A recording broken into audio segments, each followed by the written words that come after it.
Isang pagkakamali sa kalsada at hindi pagkakaintindihan sa trapiko ay nauwi sa pagkawala ng isang inosenteng buhay. Sa gitna ng traffic sa Quezon City, ang init ng ulo ay nauwi sa init ng bala. Ang biktima, isang anak ng opisyal sa Malacanang.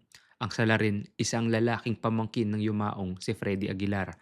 Paano nauwi ang traffic sa isang madugong shootout? November 18, 2009, Quezon City. Si Renato Ebarle Jr., anak ng isang undersecretary sa Malacanang, ay lulan ng kanyang sasakyan at pauwi na sana sa kanyang pamilya. Ngunit sa kahabaan ng Boni Serrano Avenue, hinarangan siya ng isang asul na SUV. Ang driver nito, ang Filipino-American na si Jason Eibler.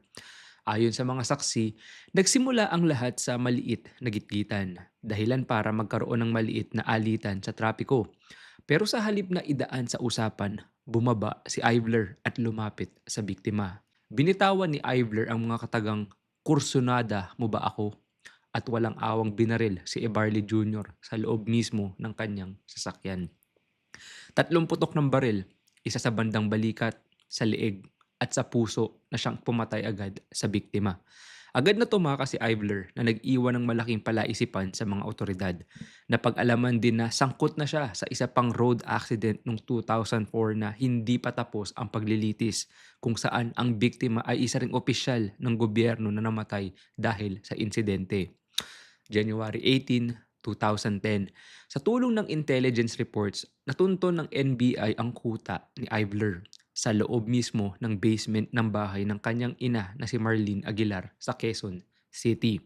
Hindi sumuko ng mahinahon si Ivler. Sa halip, nakipagpalitan siya ng putok sa mga ahente ng NBI. Nasugatan si Ivler at dalawang ahente ng NBI sa gitna ng barilan. Sa huli, nakuha ng mga otoridad ang sospek na duguan, ngunit buhay. Ang kanyang paghuli ay naging breaking news sa buong bansa. Makalipas ang 6 na taon ng mahabang paglilitis, noong November 2015, ibinaba ng Quezon City Regional Court ang hatol. Ang hatol, si Jason Ivler ay napatunayang guilty beyond reasonable doubt para sa krimeng murder. Hinatulan siya ng reklusyon perpetua. Inutusan din siyang magbayad ng mahigit 9 million pesos bilang danyos sa pamilya Ibarle. Noong 2019, pinagtibay ng Korte Suprema ang hatol na ito na nagselyo sa kanyang tadhana sa loob ng New Bilibid Prison. Kailan nga ba natin matututunan na ang tunay na lakas ay wala sa gatilyo, kundi sa kakayahang magpakumbaba? Ang katarungan ay nakamit, pero ang buhay ni Renato Ebarle Jr. ay hinding-hindi na maibabalik. Ang kaso ni Jason Ivler ay hindi lamang kwento ng isang road rage. Ito ay paalala na sa likod ng manibela, ang iyong pasensya ang pinakamalakas mong armas.